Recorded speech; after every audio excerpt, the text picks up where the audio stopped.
प्यारे बच्चों, आप सभी कैसे हो। आज की इस वीडियो में हम कक्षा छठी में सत्रीय और बिहू नृत्य इसके बारे में पढ़ेंगे। बिहू नृत्य के बारे में आपने पहले भी कक्षा में पढ़ा होगा, जो आसाम में किया जाने वाला नृत्य है। तो आज हम थोड़ा सा संस्कृति के बारे में पढ़ते हैं, क्योंकि हर एक राज्य की अपनी अपनी संस्कृति है, अपना अपना खान पान है, अपना अपना पहनावा है। तो आज हम कुछ नया जानते हैं कि बिहू नृत्य होता क्या है और कहाँ पर ये किया जाता है, सब उसके बारे में हम जानेंगे। तो भारत एक विशाल देश है। इसकी रंग बिरंगी, सुंदर, प्राचीन और जीवन से भरी संस्कृति पूरी दुनिया में अनोखी है। भारत के प्रत्येक स्थान का नृत्य, संगीत, कला, खान पान, भाषा, पहनावा, रहन सहन के तरीके, सब कुछ इतना मोहक है कि पूरी दुनिया से लोग भारत की ओर खींचे चले आते हैं। इस पाठ में भी एक परिवार एक दूसरे देश से भारत में आया है। आइए पढ़ते हैं कि वे कौन हैं, भारत में कहाँ से आए हैं और क्यों आए हैं। ठीक है, तो इस पर एक परिवार के बारे में पढ़ेंगे। वो कहीं बाहर से अपने इंडिया में, अपने भारत में आए हैं और वो क्यों आए हैं उसके बारे में हम इसमें जानेंगे। एंजेला लंदन के जाने माने इलाके केंजिंगटन में रहती है। केंजिंगटन वहाँ पर जगह का नाम है।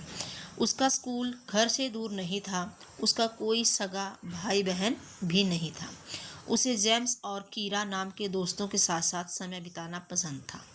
वे सब आपस में मिलकर कई काल्पनिक खेल खेला करते थे। काल्पनिक मतलब इमेजिनेशन भरे। बच्चे जैसे खेलते हैं ना, इमेजिन करते हैं मैं डॉक्टर हूँ, तू टीचर है, तू बच्चे है, ऐसे कर करके वो कल्पना से भरे हुए खेल है वो खेलते हैं। उन्हें ऐसी कहानियों का पात्र बनने में मज़ा आता था जिनमें दूर दराज की दुनिया का जिक्र हो।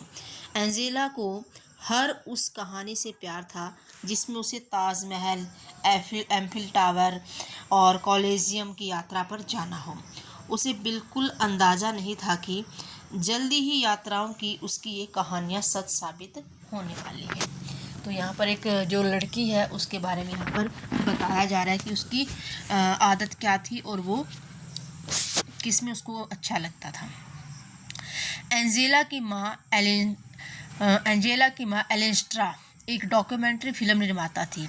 उन्हें लंदन की ब्रिटिश अकादमी से असम के नृत्य परंपरा पर एक डॉक्यूमेंट्री बनाने के लिए वित्तीय मदद दी गई थी। डॉक्यूमेंट्री मतलब वहाँ आकर के वो अपने कैमरे से वहाँ के रीति रिवाज, जो पहनावा, भाषा, उन सबको अपने कैमरे में कैद करके एक छोटी सी फिल्म बना करके लेकर जाने के लिए वहाँ की सरकार ने उनको कहा और फाइनेंशियल भी उनकी हेल्प की, मतलब थोड़ा धन भी दिया, पैसा भी दिया। पेचीदा बात यह थी कि उनके पास इस काम को पूरा करने के लिए सिर्फ 1 महीने का वक्त था। पेचीदा मतलब दुख की बात या फिर एक सही बात नहीं है, जो उसके लिए यहाँ पर ये शब्द किया प्रयोग किया जाता है कि उनके पास समय कम था। ठीक है, 1 महीना ही था उनके पास। उन्होंने एंजेला के स्कूल से उसकी वसंत की छुट्टियों को 1 हफ्ते और बढ़ाने की अनुमति ले ली, जिससे एंजेला और उसके पिता ब्रायन भी उनके साथ जा सकी। एंजेला बहुत जल्दबाजी में बनाई गई इस यात्रा की योजना से हैरान थी, पर उसकी माँ समय से यह काम पूरा कर सके इसलिए वे जल्दी जल्दी ही तैयार हो गए। तो ये मैप दिखाया गया है और मैप में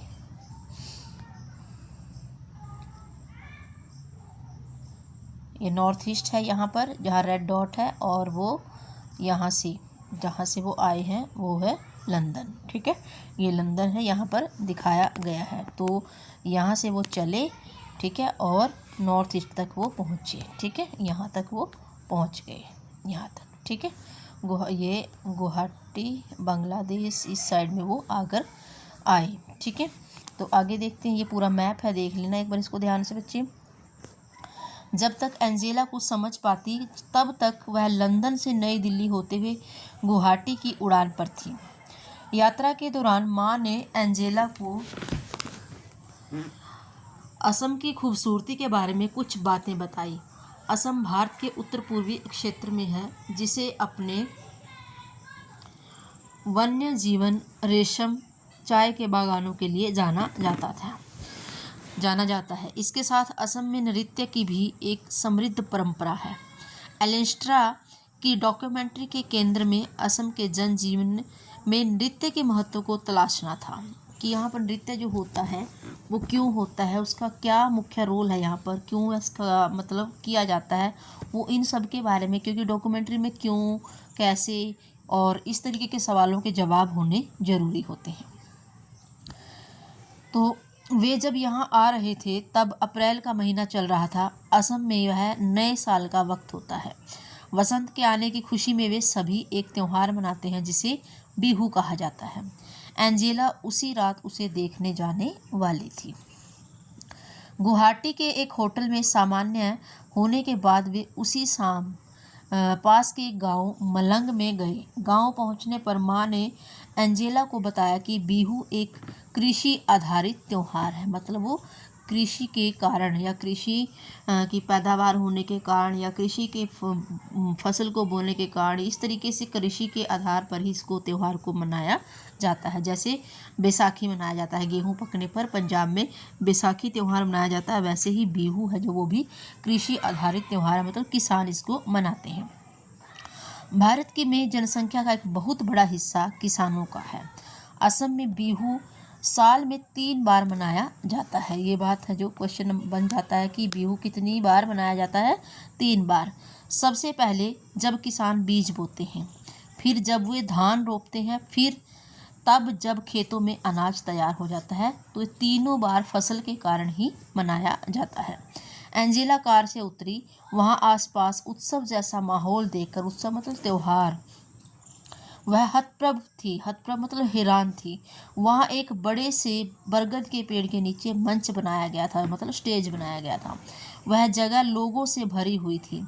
एंजेला ने एक पेड़ के नीचे एक साथ इतने लोगों को पहले कभी नहीं देखा था, क्योंकि वो फॉरेन से आई हुई थी और वहाँ पर ऐसी भीड़ उसने कभी नहीं देखी थी।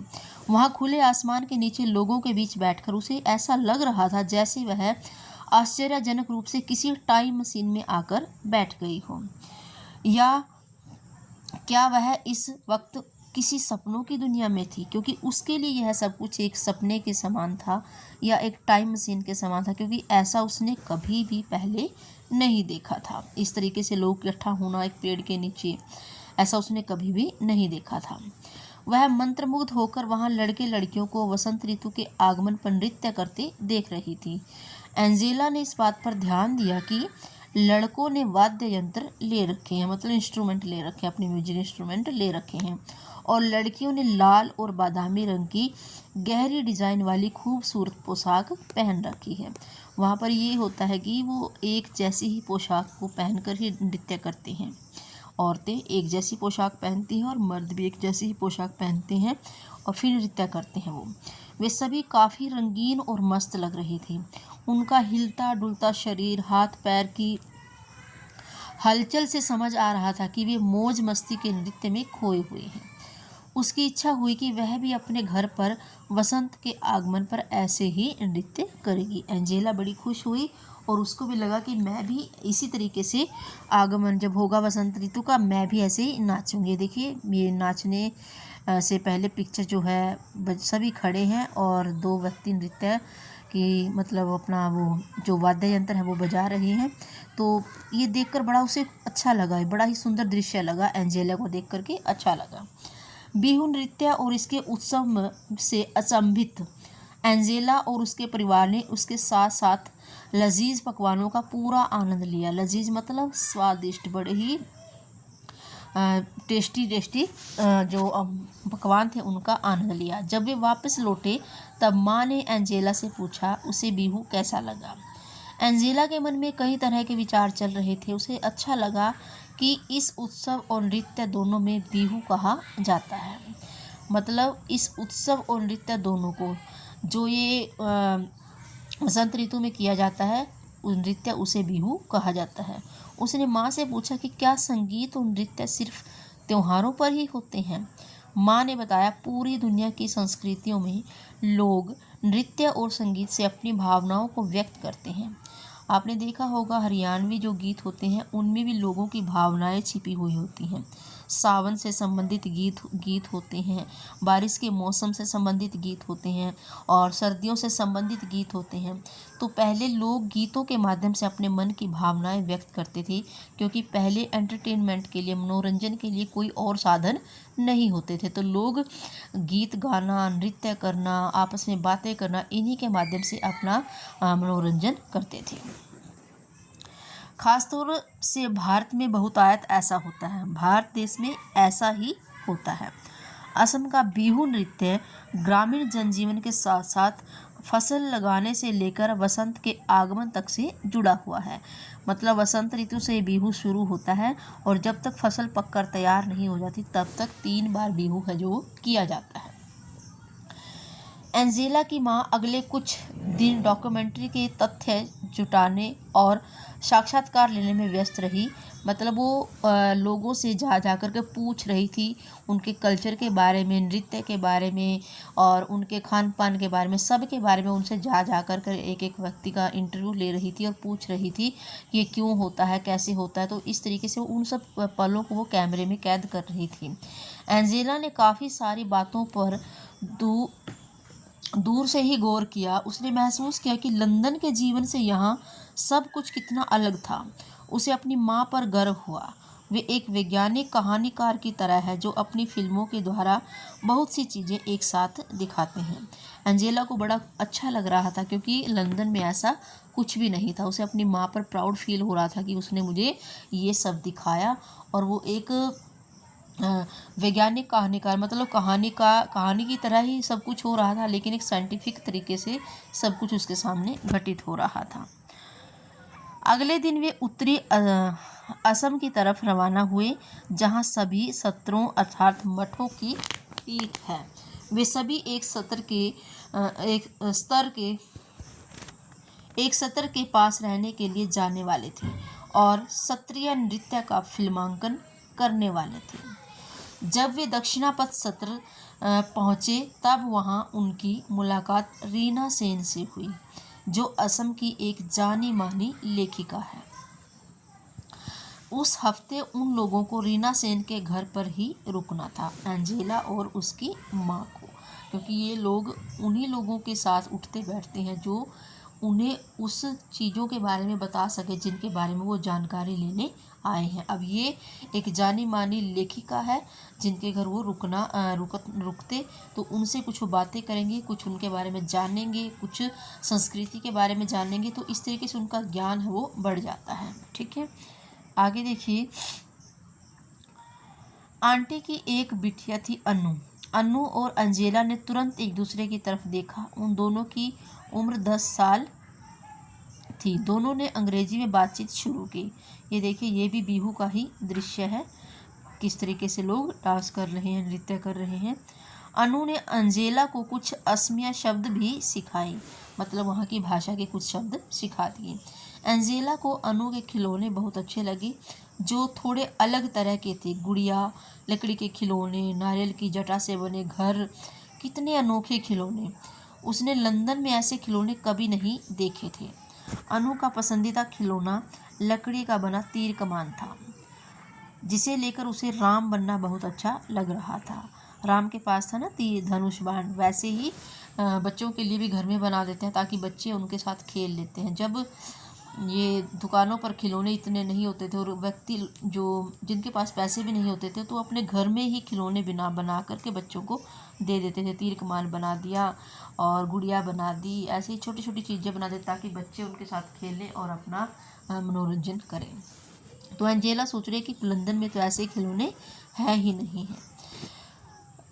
एंजेला उसकी विरोधी बनी, विरोधी मतलब उसकी एंटी बनी। राम वो बन गई लड़की और एंजेला रावण बन गई। वे एक साथ खेल रहे थे। उसे कूद फांद और लड़ाई का कोई अंत नहीं था और वो दोनों आपस में आराम से खेल रही थी। एंजेला और अनु ने देखा कि एलेस्ट्रा ने वैष्णव मठ के सभागार में नृत्य कर रहे युवा साधुओं का फिल्मांकन किया है, मतलब उन पर फिल्म बनाई है। एंजेला आश्चर्य से सोच रही थी, क्या सत्रीय नृत्य सिर्फ लड़कों और पुरुषों के लिए है? एंजेला और अनु सोच रहे थे कि काश वे भी इन युवा साधुओं की तरह गा सकते, नृत्य कर सकते और छद्म युद्ध लड़ सकते। छद्म होता है नकली। आगे देखिए बच्चे, वो अंजेला है सोच रही है कि इन युवा साधुओं की तरह जो इस सफेद कपड़ों में नाच रहे हैं ये युवा साधु हैं और ये क्षत्रिय नृत्य कर रहे हैं। तो वो भी सोच रही थी कि क्या हम भी ऐसे कर सकते और नकली युद्ध लड़ सकते। तो नृत्य में ही युद्ध का जो लड़ना है वो भी एक नाटक की भांति दिखाया जाता है। माँ ने अंजेला को बताया कि 20वीं शताब्दी के मध्य में कुछ साधु मठों से बाहर आकर पुरुषों और महिलाओं को क्षत्रिय नृत्य सिखाने लगे। शुरू में ऐसे साधुओं को मठों से निकाल दिया गया, लेकिन आधुनिक दौर में महिला क्षत्रिय कलाकारों के लिए मंच पर नृत्य करना आम बात हो गई। उस रात माँ महिला क्षत्रिय नृत्यांगनाओं का फिल्मांकन करने वाली थी। तो यहाँ पर पहले लोग सिखाते थे तो लोगों ने उनका विरोध किया, लेकिन अब तो क्या है, समय बदल गया है। अब तो जो महिला क्षत्रिय कलाकार हैं वो मंच पर भी नृत्य करना कोई उनके लिए बड़ी बात नहीं, अब वो मंच पर भी नृत्य करते हैं। तो उन्हीं के भी कैमरे में उनको कैद करना था, मतलब कैमरे से उनकी फिल्म बनानी थी एंजेला की माँ को। एंजेला बहुत उत्साहित थी। उसने रीना आंटी से आग्रह किया कि वे अनु को भी क्षत्रिय नृत्य में महिला नृत्य को देखने के लिए साथ आने दे। आंटी ने स्वीकृति दे दी। उस रात अनु और एंजेला क्षत्रिय नृत्य देखने गए, जिसमें भगवान विष्णु के 2 द्वारपालों जय विजय की कहानी थी। पर्दा उठा और एंजेला ने देखा कि सफ़ेद पगड़ी नुमा टोपी में 2 महिलाएं नृत्य और नाटक की शैली में कमाल का अभिनय कर रही थी।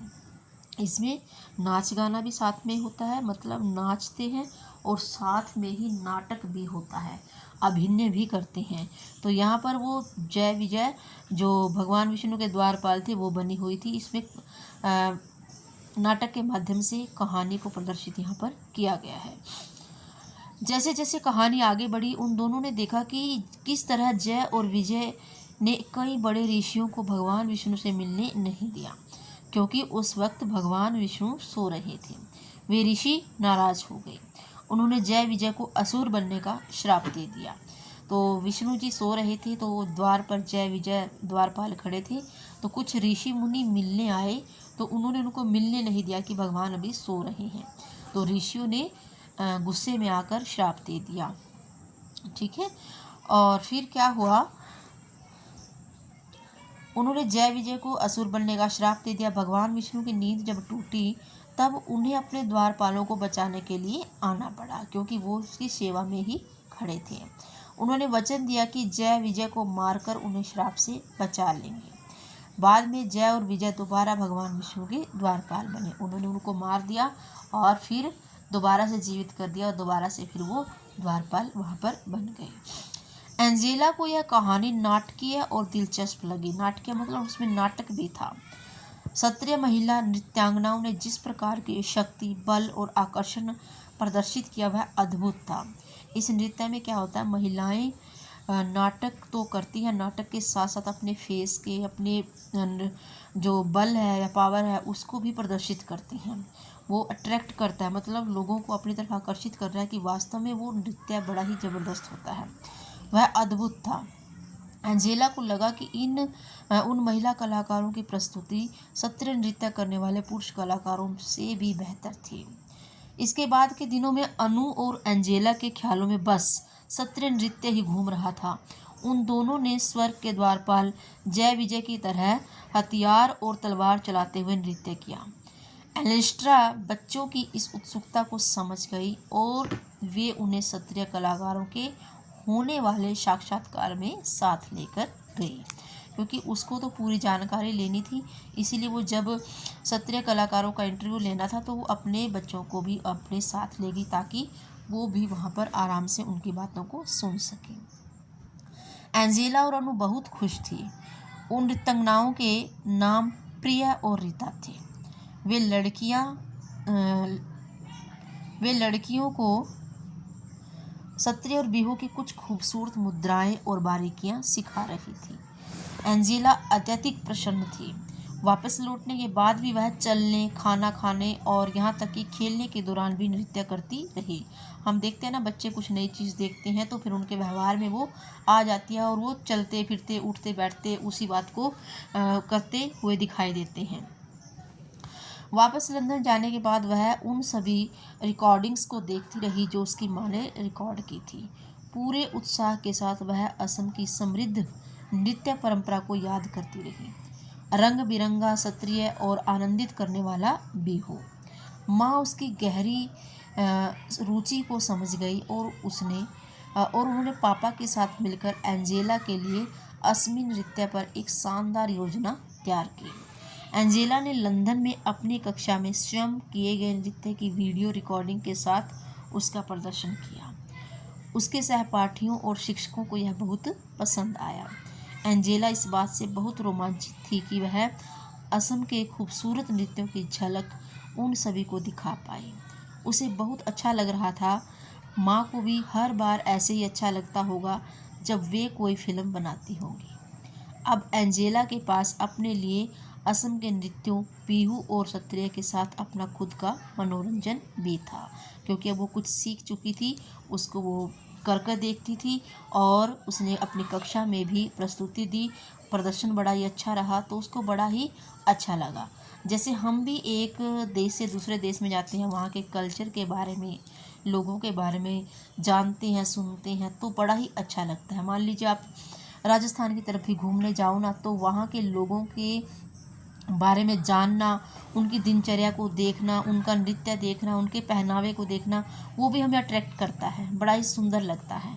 तो बच्चे हों या बड़े हों, आप दूसरे की संस्कृति को जब देखते हो, गाना है, खाना है, पहनावा है, तो हमें बड़ा अच्छा लगता है और कुछ ना कुछ नया जानने का मौका मिलता है। तो जो एंजेला नाम की लड़की थी, उसने भी असम के बारे में जाना, वहाँ के नृत्यों के बारे में जाना और कुछ उसने वहाँ के नृत्य को सीखा। तो उसके लिए बड़ा ही मनोरंजनपूर्ण पल था और उसको अब ये मतलब अच्छा लगता था कि मैं असम की जो यादें हैं मेरे साथ हैं और मैं कुछ ना कुछ जो असम का नृत्य है बिहू, उसके भी स्टेप वो करके देखती थी। तो आपको भी जब कभी मौका मिले इस तरीके से कहीं पर भी जाने का, तो कुछ ना कुछ नया वहाँ का सीखिए, ताकि आपको उम्र भर याद रहे कि आप वहाँ गए थे और आपने वहाँ से कुछ ऐसा सीखा था। ठीक है, तो आशा करती हूँ बच्चों आपको ये पाठ समझ में आया होगा और आपको इसमें से कोई समस्या नहीं होगी। तो अगली वीडियो में हम इसके प्रश्नोत्तर करेंगे। इसकी जो लेखिका है वो है जया मेहता और अनुवादक हैं शिवेंद्र कुमार सिंह। अनुवादक मतलब ट्रांसलेटर। तो ये हमारा पाठ आज का ख़त्म हो गया। तो असम के बारे में हमने बहुत कुछ जाना, बिहू नृत्य के बारे में जाना, वहाँ के पोशाक के बारे में जाना, वहाँ पर किस तरीके से नृत्य में ही नाटकीय जो प्रदर्शन होता है वो भी जाना। तो आशा करती हूँ बच्चे आपको बड़ा ही अच्छा लगा होगा पढ़ करके और पाठ आपको समझ में आया होगा। तो पाठ को एक बार और ध्यान से पढ़ना है ताकि आप प्रश्न उत्तर आराम से कर सको। तो बड़ा ही सुंदर पाठ था, अच्छा लगा। तो अगली वीडियो में हम इसके प्रश्न उत्तर करेंगे। तब तक के लिए बच्चे स्वस्थ रहें और मस्त रहें, पढ़ने में व्यस्त रहें।